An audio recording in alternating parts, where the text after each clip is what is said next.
ঝুলন যাত্রা শুধুই একটি দোল খাওয়ার উৎসব নয়, এর সঙ্গে বহু লীলা ও ঐতিহাসিক ঘটনা যুক্ত আছে।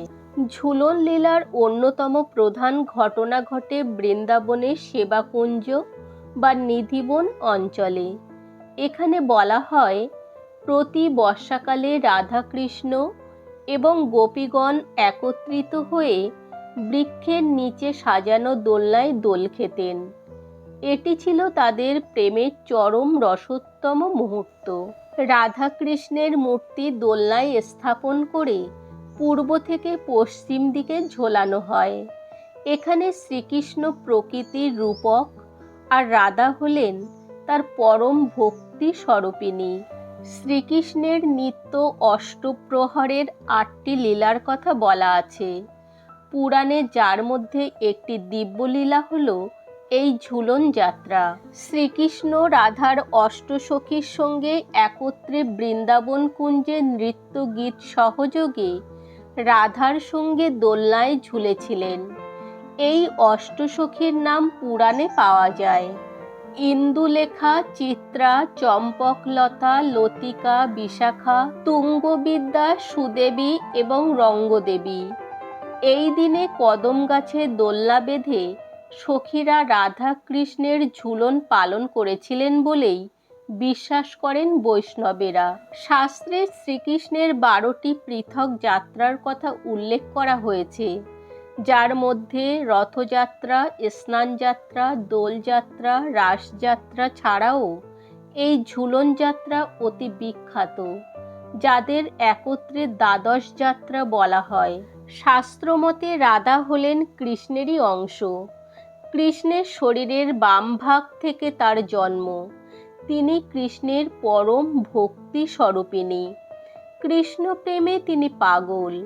কৃষ্ণের পরম আরাধ্যা দেবী তিনিই। তাই কৃষ্ণকে পেতে গেলে রাধার উপাসনাও অবশ্য কর্তব্য। রাধার কৃপা থাকলে অতি সহজেই কৃষ্ণকে লাভ করা যায়। আবার রাধার শক্তিতে কৃষ্ণ বলবান, তাই এরা এক ও অভিন্ন। ঝুলন উৎসব বা ঝুলন যাত্রা হচ্ছে বৈষ্ণব ধর্মাবলম্বীদের এক অত্যন্ত গুরুত্বপূর্ণ ও আবেগঘন উৎসব। এটি মূলত শ্রাবণ মাসের শুক্লাপক্ষ একাদশী থেকে পূর্ণিমা পর্যন্ত প্রায় 5 দিন ধরে পালিত হয়, তবে কিছু স্থানে পুরো মাসব্যাপীও চলতে দেখা যায়। ঝুলন যাত্রা মূলত শ্রীকৃষ্ণ ও রাধার রোমান্টিক লীলার উপস্থাপন। এই সময় রাধা কৃষ্ণকে দোলনায় বসিয়ে বিভিন্ন ফুল, পাতা ও আলো দিয়ে সুসজ্জিত করা হয়। তাদের প্রেম লীলা, বনভোজন ও ঝুলনের দৃশ্যই এই উৎসবের মূল লক্ষ্য। ঝুলন উৎসবের প্রথম প্রচলন হয় বৃন্দাবনে, যেখানে গ্রীষ্মের পর বর্ষাকালে শীতল পরিবেশে রাধাকৃষ্ণ ও গোপীগণ বনভোজন ও দোল খেলার মাধ্যমে আনন্দ করতেন।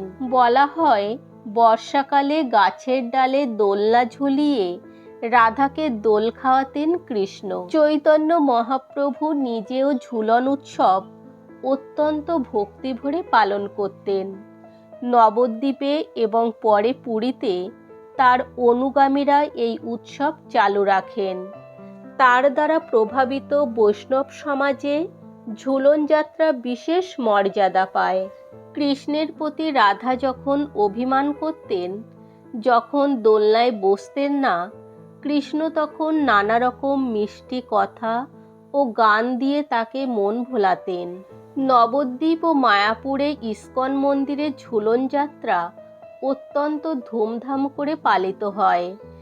এই উৎসবে সন্ধ্যাকালীন কীর্তন, নৃত্য, রাধাকৃষ্ণের সজ্জিত দোলনা দর্শন এবং প্রসাদ বিতরণ হয়। ভক্তরা রাধাকৃষ্ণের জন্য সুসজ্জিত দোলনা তৈরি করেন। এতে ফুল, পাতা, মাটির প্রদীপ, বাতি ও রঙিন কাপড় দিয়ে সাজানো হয়। প্রতিদিন নতুন সাজে ঠাকুর দালান আলোকময় হয়ে ওঠে। এই উৎসবে বিশেষ করে নানা ধরনের মিষ্টি, যেমন ক্ষীর, লাড্ডু, সন্দেশ, পায়েস ইত্যাদি ভোগ নিবেদন করা হয়। এরপর তা ভক্তদের মাঝে প্রসাদ হিসাবে বিতরণ করা হয়।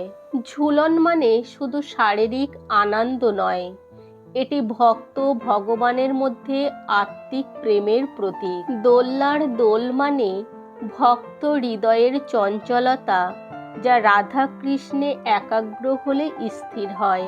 ঝুলন লীলা শুধু বৃন্দাবনেই নয়, মনেও ঘটে। ভক্তের হৃদয়ে রাধাকৃষ্ণের দোল খাওয়ানোর অনুভূতি তৈরি করাই এই উৎসবের চরম উদ্দেশ্য। অনেক সাধক বলেন, ঝুলন যাত্রা মানে হৃদয়ের সমস্ত গোঁড়ামি ও অহংকার সরিয়ে ঈশ্বর প্রেমে আত্মসমর্পণ। তাহলে বন্ধুরা, আজ এই পর্যন্ত। দেখা হচ্ছে পরের নতুন কোনো ভিডিও নিয়ে। তত সময় সবাই ভালো থাকবেন, সুস্থ থাকবেন। হরে কৃষ্ণ, রাধে রাধে।